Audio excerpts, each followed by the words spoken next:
Thank you guys so much for joining me. My name's CleverDingbat. Welcome to the Ready Player One Book Club Session 3. Tonight we'll be covering chapters 10 through 14 of Ready Player One.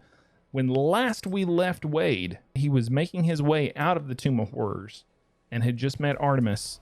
Artemis was playing on the dais with a Sararak. So let's go ahead and get into chapter 10, shall we?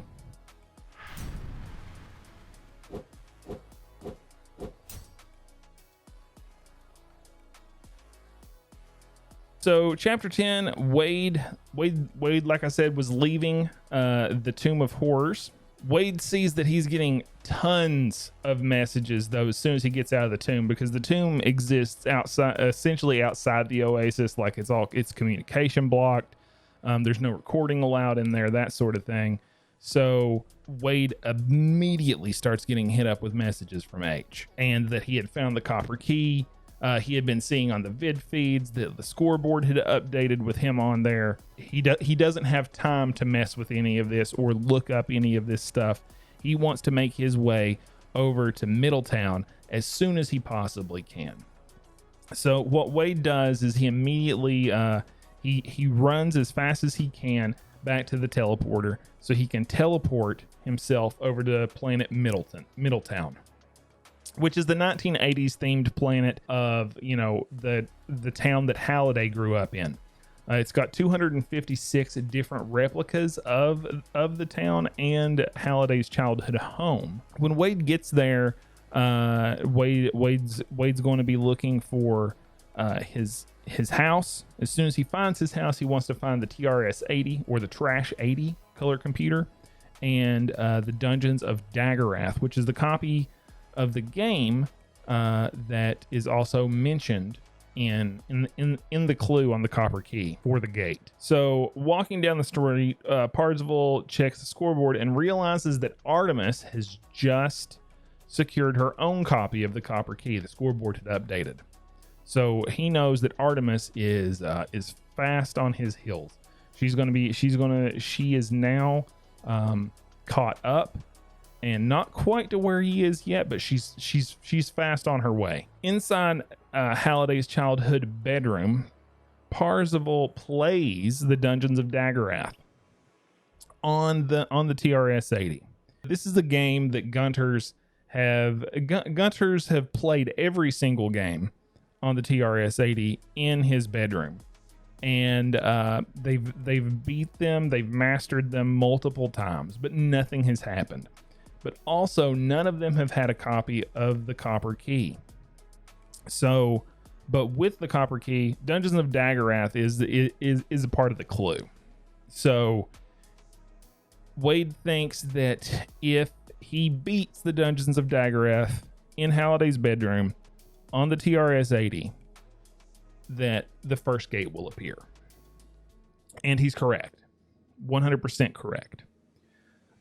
So what happens is he defeats the game and the first gate appears, and appears as an iron gate in Halliday's bedroom wall, where there used to be a poster of War Games, the movie we watched in last weekend's movie night. He unlocks the gate with the copper key and falls into a field of stars. So that's pretty much the synopsis for the chapter. A little bit more on Middletown though. Nothing is ever wrong on this planet, right? This is Halliday's childhood home. It's a nostalgic recreation of a perfect perfect late autumn afternoon in 1986 in Halliday's past. The replication has omitted though the difficult parts of Halliday's past. There is no quarreling, no unstable parents inside the home. It's empty except for its few furnishings, the books, video games, movies, things that were dear to Halliday, right? It's a very nostalgic recreation. It's also a very Halliday had an unhappy childhood, but this paints his childhood only leaving in the good parts. So Wade wonders why he's replicated it this way. Not only does Halliday he recreates it this way, but Halliday creates it in a way to make a better version of his past, right? So that it's really interesting that given he had the opportunity to recreate his childhood how he wanted it to, and he did. To prepare for this quest, Parzival has studied everything Halliday loved and putting himself inside Halliday's psyche. Now that the quest is in progress, Parzival puts himself inside Halliday's childhood bedroom, which is, where the TRS-80 is. It's where Dungeons of Daggerath is. And it's a very realistic simulation of it. This room, it has an ancient television. It's got obviously the TRS-80. It has some other video game equipment in there, as well as Halliday's video game collection, movie posters. I think in there was Real Genius was mentioned, as well as War Games, obviously, because that's the poster where the gate appears. And we're going to move on to chapter 11 now. So in chapter 11, the first half of this chapter, it basically, Wade falls into the field of stars at the end of chapter 10, and Wade comes to the realization real quickly, because where it picks him up, he's in front of a Galaga machine, and he's playing Galaga.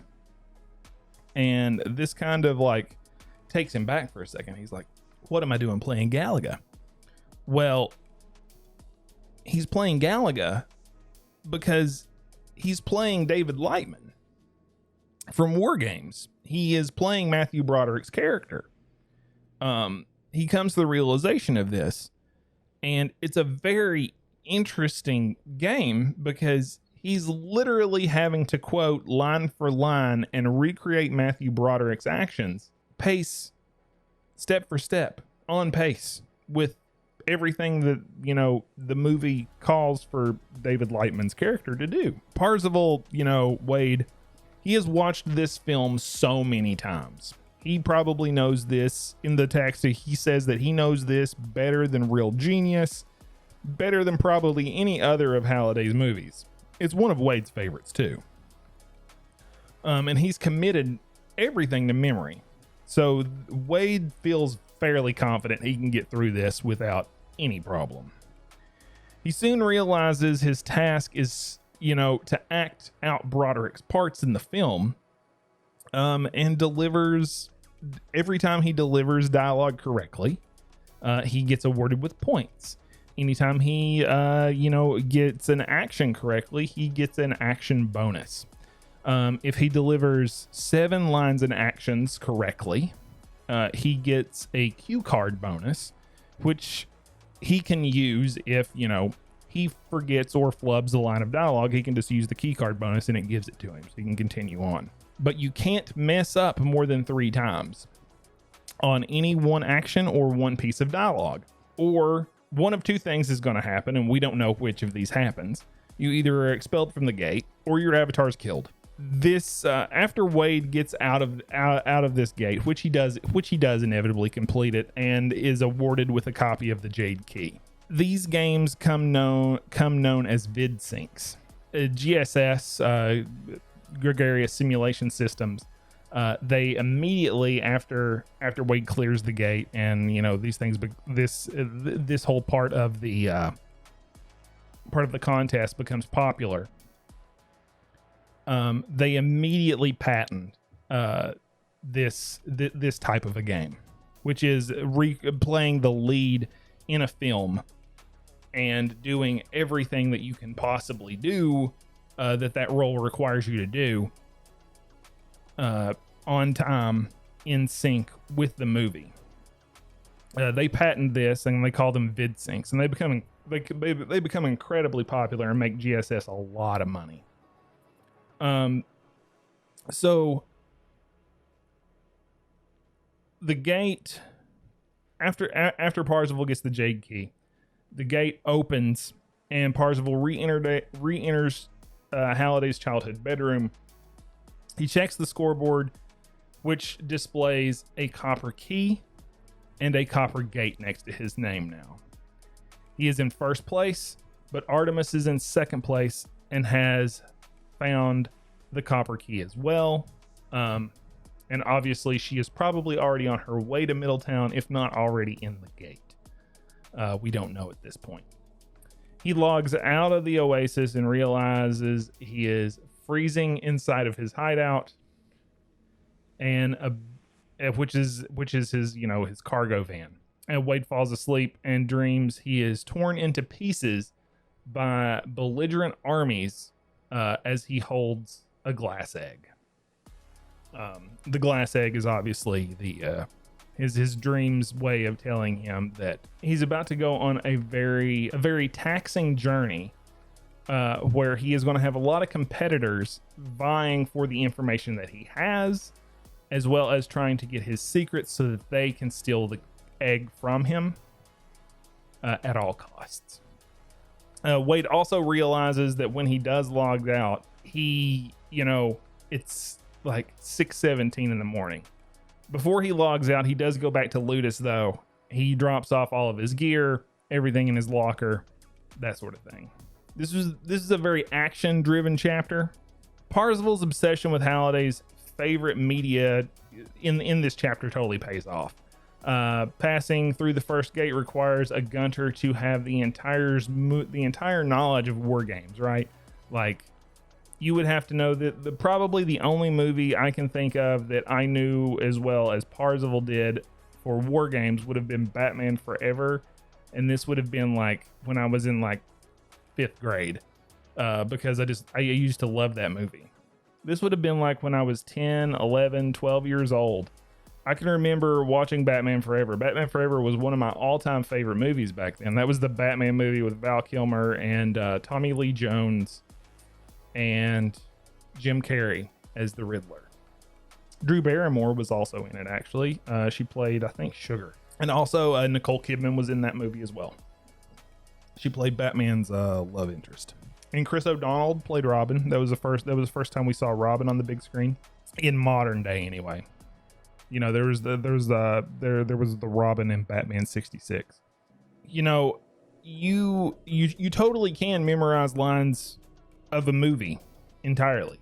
I used to know Jim Carrey's every single line in Batman Forever. I could quote it pace for pace with the movie. It used to get really annoying for my parents. You can ask my sister.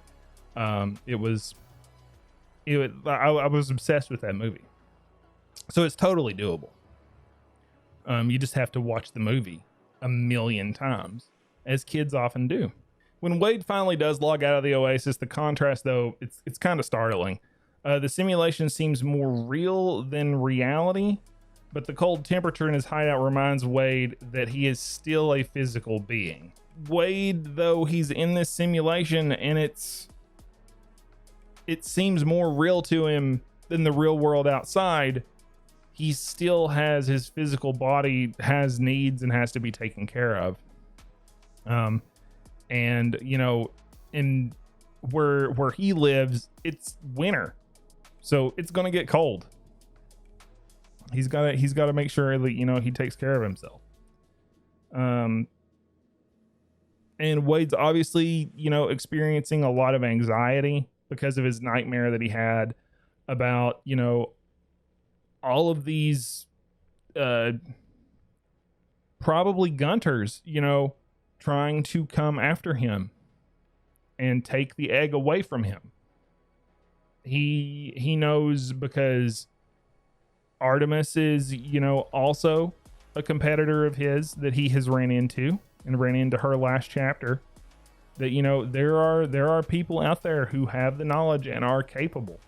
And now that he has this, he's going to be in the spotlight, and he's going, as we'll see in the next chapter, he's going to wake up to a completely different world than when he went to sleep. 100%. And with that, let's go ahead and get into chapter 12.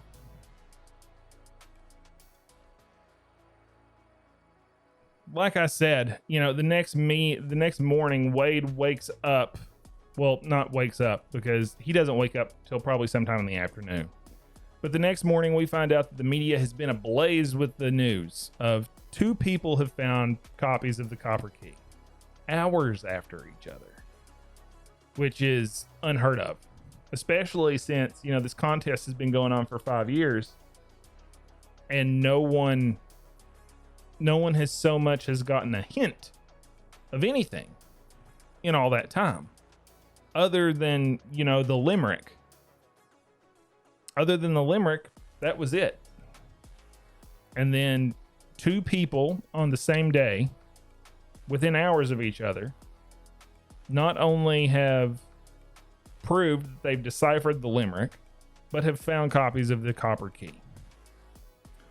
So in this chapter, it's really funny though, because like when Wade does wake up, he's checking vid feeds and everything, and he comes across this interview with Ogden Morrow on the news, who's Halliday's former best friend, business partner. Ogden, the news lets him know. They ask him just softball questions at first, and really they're just trying to, get any bit of morsel of information out of Morrow they possibly can.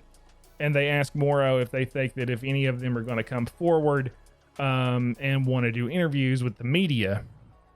And he says, and Ogden Morrow just flat out says, not if they're smart. If they're smart, they will keep their mouths shut and they won't talk to you at all. So I doubt, and I would like to hope that you won't hear from them.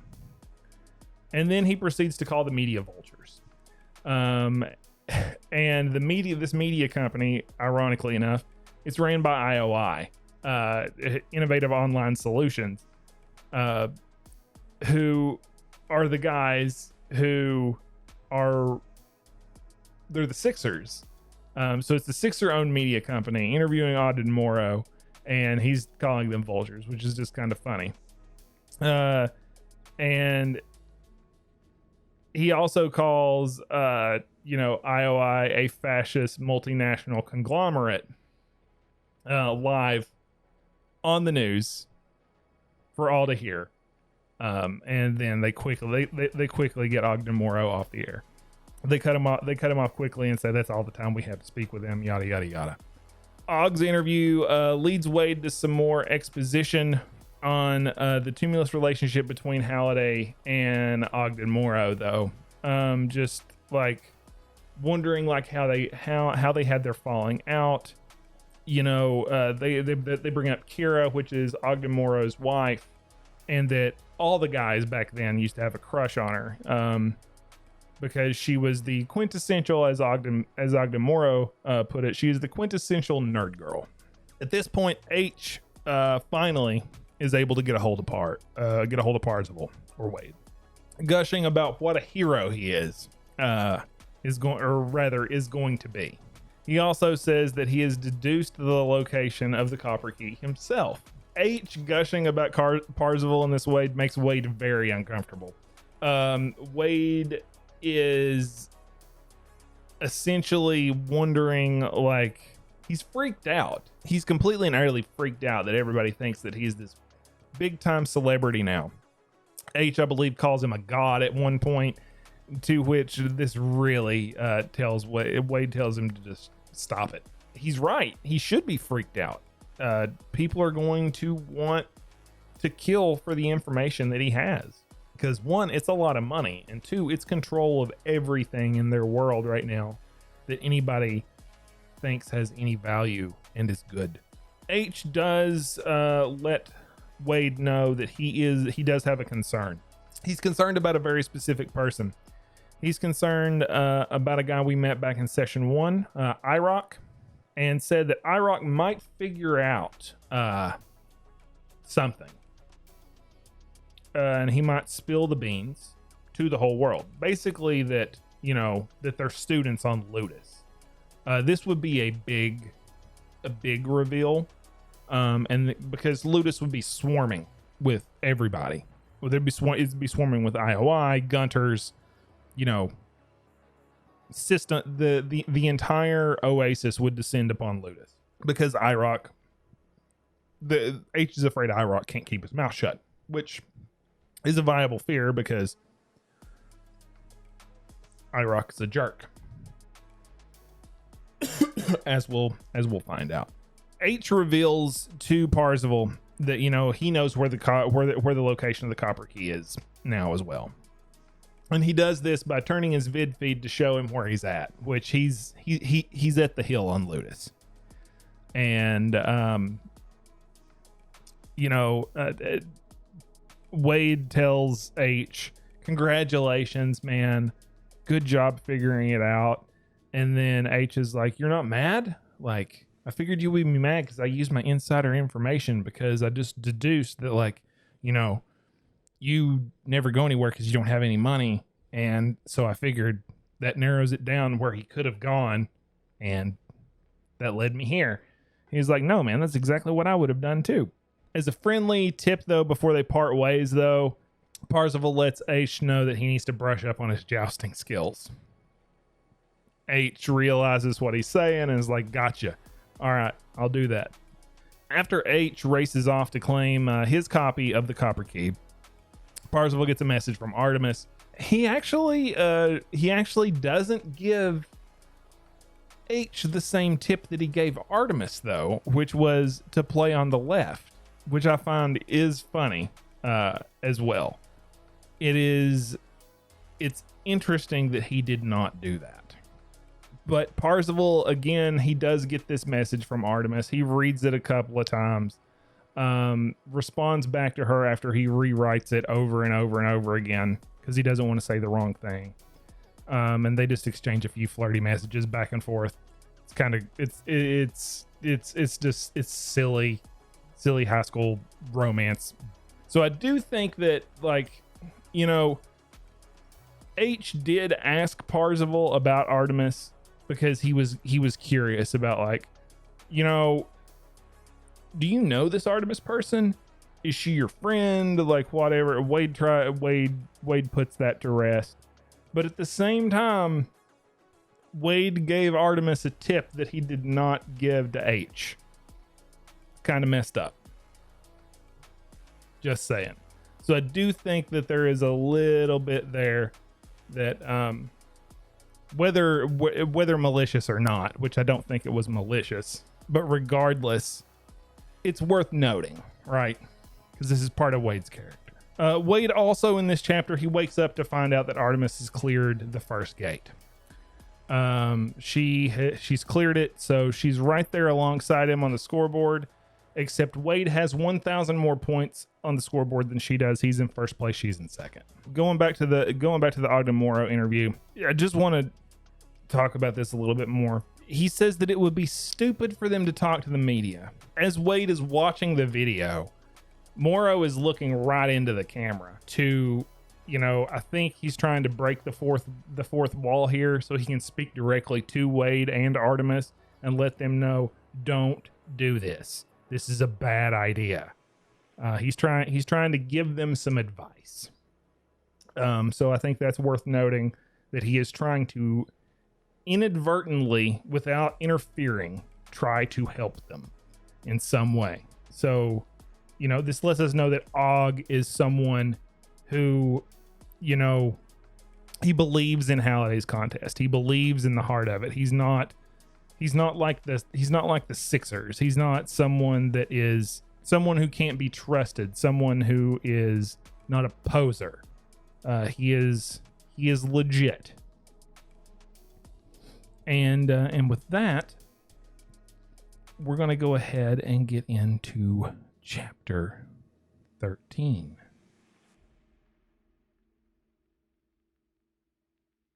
Chapter 13, we see that H has cleared the first gate. IROC has, like I said, he's a jerk.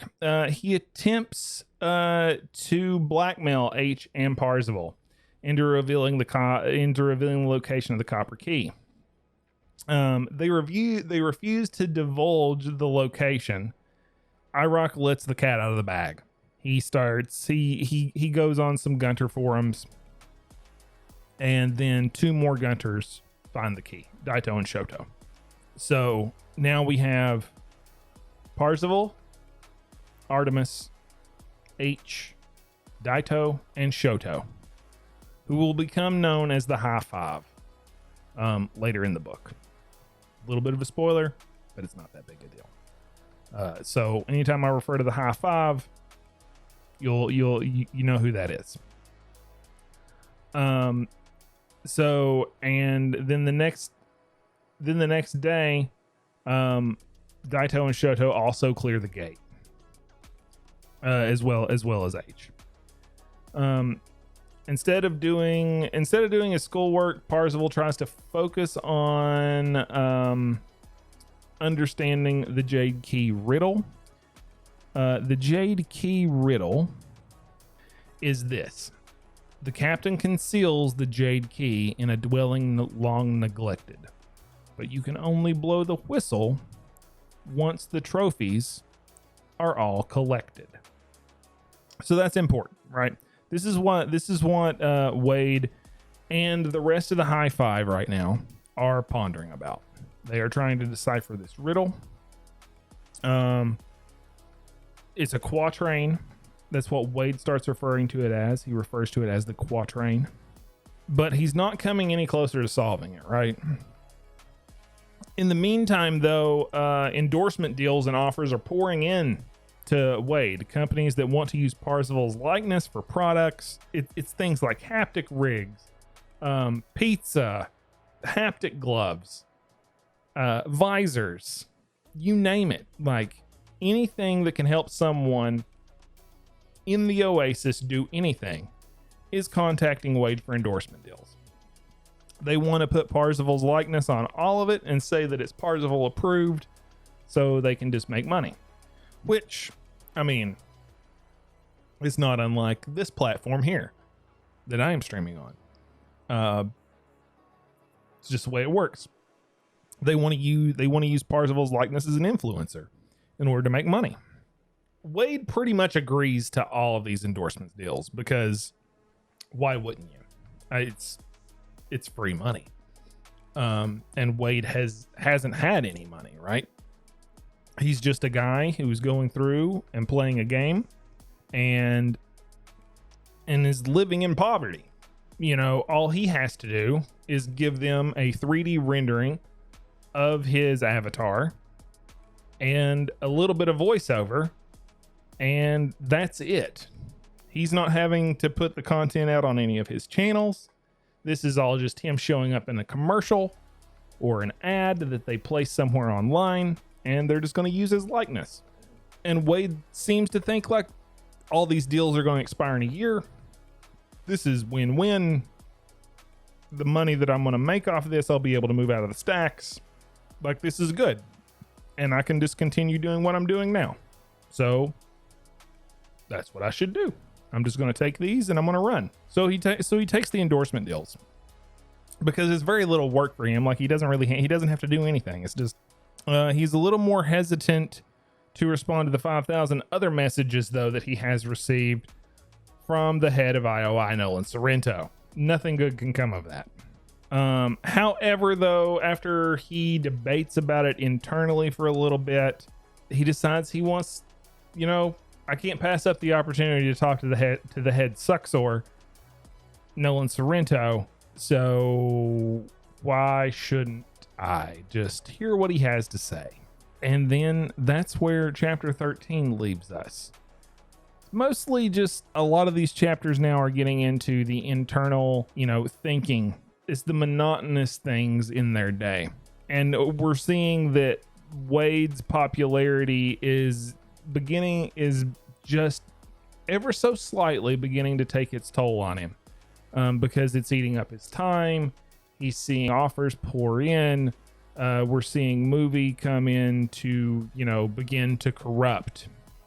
Not necessarily saying that this is corrupting Wade for taking these endorsement deals, but we're seeing that money is a motivating factor, right? I do want to go into a little bit, though, on the IROC sabotage, right? This was just as H predicted. IROC does his best, literally, to sabotage Parzival and H by revealing the school's location that they're at, right? Which leads to two more Gunters essentially clearing the first gate. So now there's 5 names on the scoreboard as opposed to 3. With 5 names on the scoreboard, many people who had given up on the quest in frustration now find their interests renewed. The secret is out, and the hunt seems to be shifting into high gear now. This is all IROC's fault. Loose lips sink ships, and this has definitely turned into an arms race, all because IROC decided he wanted to blackmail Parzival and H, that if they did not help him get the copper key and get through the first gate, that he's going to let information slip about where they go to school. And this really comes back to bite Parzival in the next chapter, as we're about to find out. So let's go ahead and get into chapter 14.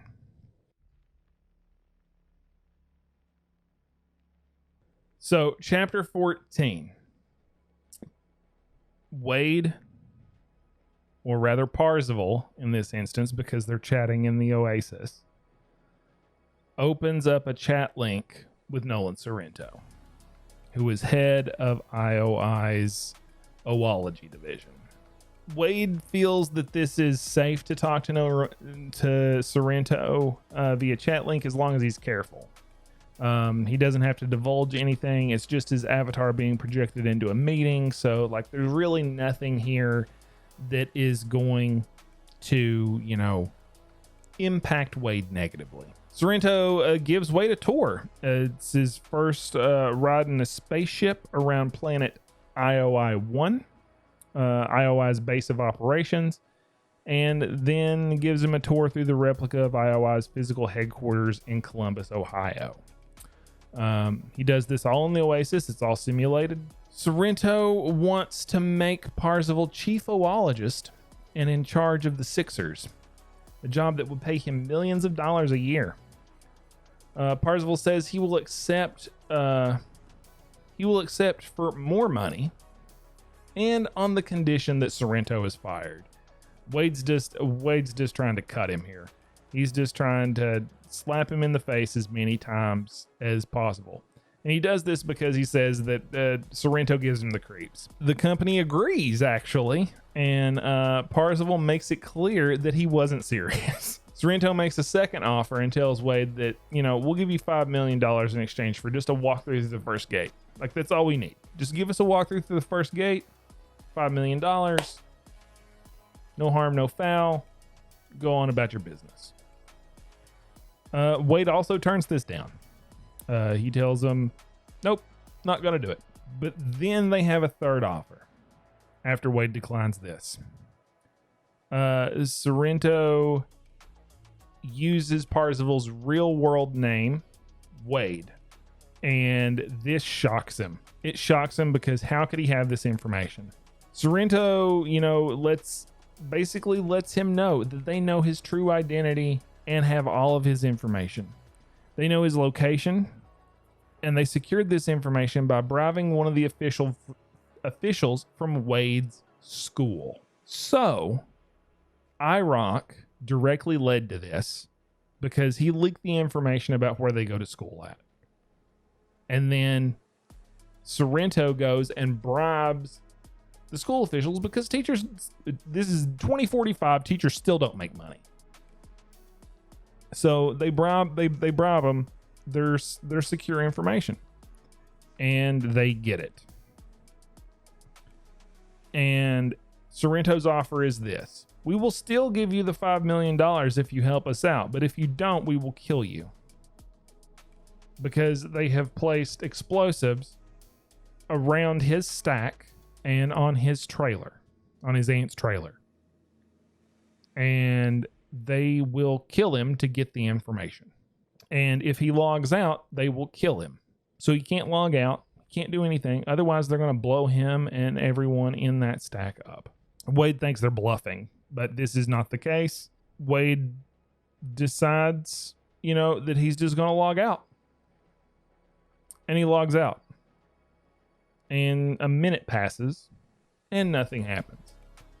And then Wade thinks, I should probably log back into the Oasis to let H and Artemis know that, these guys are threatening to kill for information. And then he hears the bomb go off.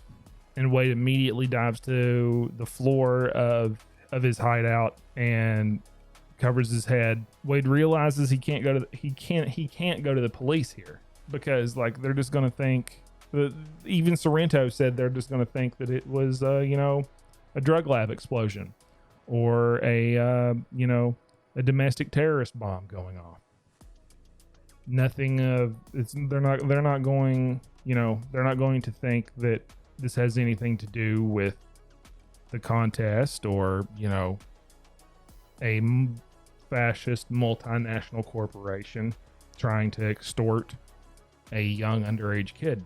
When he realizes that he can't go to the police, Wade decides to leave the stacks in a few days and warn H that IOI might go after him next. This chapter ended with a boom, for lack of a better term. Wade loses his aunt, who he wasn't really all that close with, so he's not really all that torn up about it. But he is upset that other people were harmed in the stacks. Sorrento definitely comes out as a villain here. There's no way to put it. In the text, it says that he's sad at times about what he's doing, but I really don't think he's sad at all about it. I think he's doing whatever he can to secure power, and that's what true villains do, and that is what he has done here. But with that, what'd you guys think about the reading this week? Dude, the reading this week for me, it's really picking up the pace. The book's getting harder to put down now because things are picking up. It's going to continue to get like that. I think there's only one other real place where it kind of slows down a little bit, but for the most part, it's getting to the part of the book where it's picking up speed and it's going to keep going. We haven't really heard from Artemis or H in the last couple chapters yet. So next week's reading is going to be really interesting to hear what they have to say. Well, thank you everyone so much for joining us for session 3 of the Ready Player One book club. Next week in session 4, we will be doing that at 9 p.m. on Monday, October the 26th, 9 p.m. here on Twitch TV. So please be sure to go to twitch.tv/CleverDingbat, 9 p.m. October the 26th. See you guys then for session 4.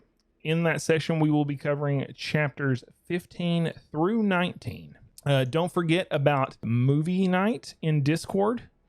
Discord link will be down in the description below. We will be showing Ghostbusters this week, Saturday, October the 24th. At 10 p.m. Ghostbusters in the Discord. Also, we have a giveaway going on for Ready Player 2 to be given out on November the 24th. So make sure that you click that link in the description to get in on that player.gg campaign we're running. It'll coincide with our Ready Player One movie night in Discord as well. Also, if you guys are interested and have Spotify accounts, we have a Spotify playlist of all the music that's mentioned in the book in case you want to listen to that. Link will be in the description as well. Thank you guys so much for tuning in. I appreciate each and every one of you for being here and watching this content. Please let us know how we're doing in the comments down below. And remember, guys, be excellent to each other, and I will catch you guys in the next one.